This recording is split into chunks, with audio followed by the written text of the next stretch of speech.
Well, happy Friday, everyone. Welcome to the COVID-19 update for August 14th, 2020. And Mr. Bernie, Mr. Max, and I wish you all a happy Wino Friday from Wino Friday Central right here in beautiful Clearwater, Florida. So hopefully everybody's had a good week and a productive week. I want to definitely send out our usual special thank you to our frontline workers, my healthcare team, and a very special thank you out tonight for our convalescent plasma donors. Our list of donors from this website and from people who have been following along with this story continues to grow every day, and that's very exciting. Every time you donate, that plasma is used to treat three patients. So thank you guys for reaching out, seeing if you're eligible to donate, and for donating that plasma that's truly helping to save lives. Thank you so much. All right, the usual legal disclaimer. I'm not being paid for these personal posts. The information shared here are my opinions only for the sole purpose of education. I'm not offering any medical advice or medical recommendation under the terms of a doctor-patient relationship. The information regarding COVID-19 is rapidly changing and may already not be current by the time you receive it on here. All right, for a little personal update. This week the ride on the COVID coaster continued. We took a little ride down the coaster in terms of breathing this week, and had a little setback with some shortness of breath issues. Those of you who read the update that I posted earlier this week, I didn't do the video, it was just a written post. My echocardiogram did come back okay. I got preserved left ventricular function and everything at 55%. So heart is in good shape. The edema is still an issue, but that's being managed with the furosemide, the diuretic, at 40 milligrams per day. And the 24-hour Holter monitor did come back that I was continuing to have some tachycardia issues. So that might be part of the fatigue and breathing issues as well. So we have increased the metoprolol tartrate to 50 milligrams twice a day. All of my other meds, the dexamethasone remains at 4 milligrams per day. We tried to drop that back to 2 milligrams, but the breathing definitely got worse. So we're on 4 milligrams per day, and then I'll be seeing my pulmonary team and having pulmonary function tests next Tuesday in the office. I had my repeat high-resolution lung CAT scan, and very happy to report that came back. The ground glass appearances that were seen initially on my exam, those have resolved, as has the enlarged lymph nodes that were in the chest. That's gone back to normal. What we did see is still residual inflammation in the lungs. And like I said, I'll be having the pulmonary function test done on Tuesday, and then we'll be talking about what we're doing steroid-wise in terms of treating this inflammation. So that was great news, everybody, and certainly I anticipate that this shortness of breath is going to get better again as we make adjustments with my healthcare team. This weekend, I have a couple of friends visiting from Chicago, and looking forward to having dinner with them tonight down in St. Pete Beach. And I'm actually going to have a little staycation this weekend and get some beach therapy down at the beautiful Don Cesar Hotel on St. Pete Beach. So I'll try to post a couple of pictures from the beach for you guys this weekend as well. Okay, so bottom line is my breathing is going to get better as we make adjustment in medicines here, and I'll look forward to sharing that with you guys. All right, on to the technical stuff. Let's talk a little bit about vaccines, because there's a lot of noise going on out there now, talking about vaccines. And especially coming out of Russia this week, when President Putin announced on Tuesday that the Russian Health Ministry had approved their first vaccine, and the production would begin right away. Now, the name of their vaccine is Sputnik 5, kind of appropriate. Now, even though the Russian Health Ministry approved this, that vaccine is currently in phase 3 clinical trials. Phase 3 is where we check for safety, efficacy, and to try to find what the correct dosage of that is going to be. So even though they still don't have their safety and efficacy or dosage, it's already been approved supposedly. So far, they have not published any results of any of their trials, either in human trials or in preclinical trials that include animal models or experiments on a cellular level.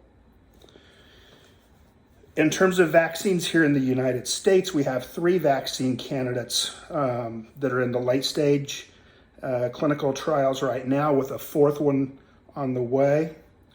The FDA has made it very clear that they will only approve a vaccine that has at least a 50% efficacy rate. So obviously these trials are going to be extremely important as the FDA reviews them, as well as safety data for an appropriate vaccine here in the U.S. So here in the U.S., we still don't have any approved vaccines yet. If some of you are interested in participating in these vaccine trials, it's called the COVID-19 Prevention Network, and there is a link to volunteer for this. And these are the clinical trials going on, and it's coronaviruspreventionnetwork.org. Okay, coronaviruspreventionnetwork.org. That will give you the link to the organization, and they'll let you know who's participating in these vaccine trials and whether there's someplace close to you if you're interested in doing that. And like I said, the U.S. has 3 of these vaccine candidates currently in phase 3 under what's called Operation Warp Speed. That's the 3, University of Oxford in connection with AstraZeneca, called AZD1222. There's the collaboration between Pfizer and BioNTech, which is BNT162, and then Moderna's vaccine, which is mRNA-1273. So there are currently over 140 vaccines that are under development, but those are the big 3 here in the U.S. currently under phase 3 clinical trials. So again, if you're interested in participating in a clinical trial for the vaccine, coronaviruspreventionnetwork.org, and they will get you linked up. Okay, let's take a few minutes and talk about the mental health aspect that SARS-CoV-19 has had. Mental health and mental illness, unfortunately, continues to carry some negative stigma with it here in our country for a number of reasons. Insurance companies, like to sweep it under the table. Families don't like to talk about it because it's not always pretty. But there's no doubt, we've got data coming out. People have, been talking about the impact that it has on us individually, as families, as a society. And there actually is data coming out now looking at what these impacts are. And folks, we need to talk about this stuff. We can't be sweeping this under the table. Everything from job losses to personal isolation, students, our kids, being away from their friends at school and everything else that's been going on.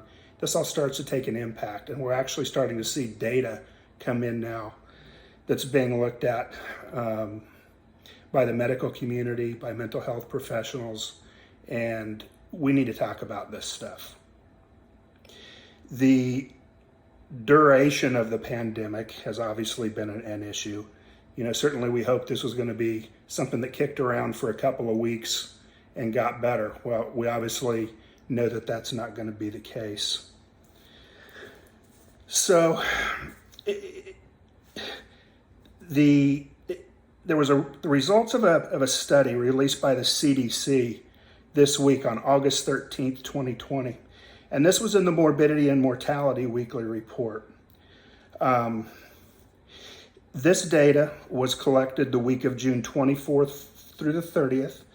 It involved 5,412 U.S. adults age 18 and older who completed online surveys.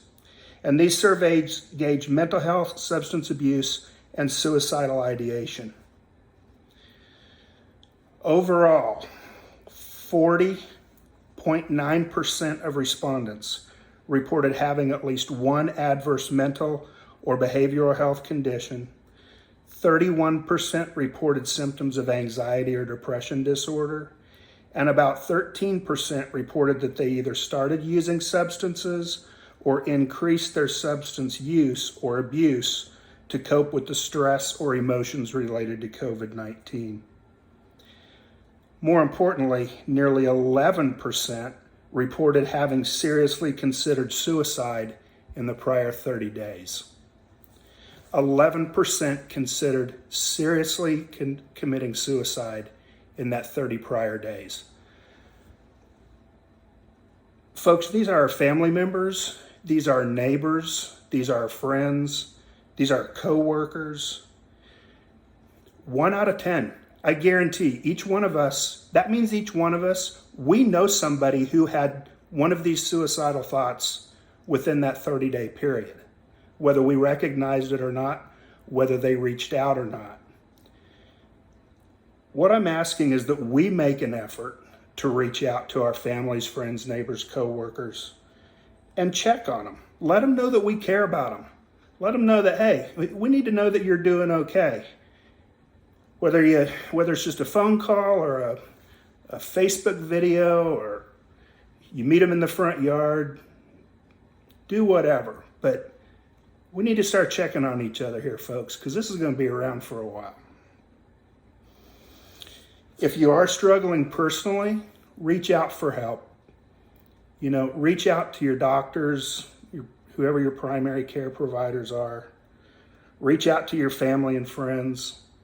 A lot of the insurance companies now, on the back of your insurance card, there's going to be a mental health or substance abuse network phone number.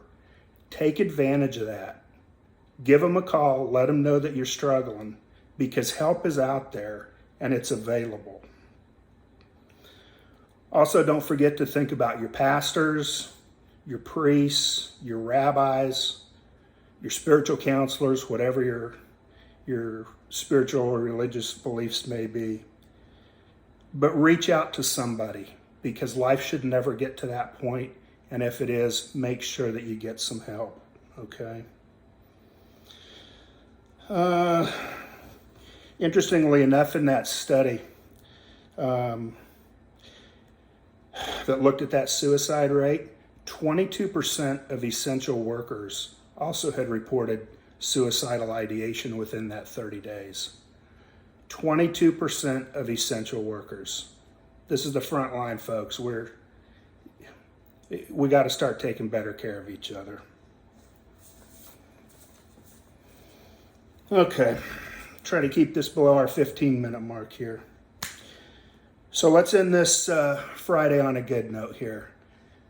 Mr. Bernie and Mr. Max and I certainly want to wish everybody a very happy Wino Friday and a very happy weekend.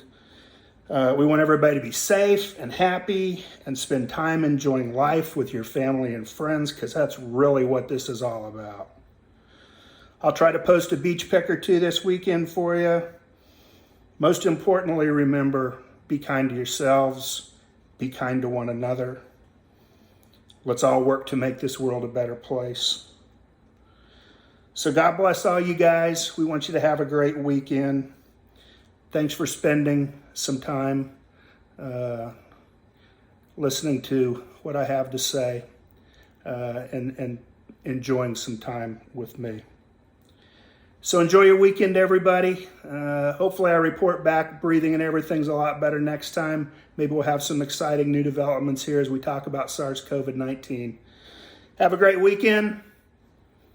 We'll talk soon. Bye, everybody. God bless you guys. Have a great weekend. Thanks.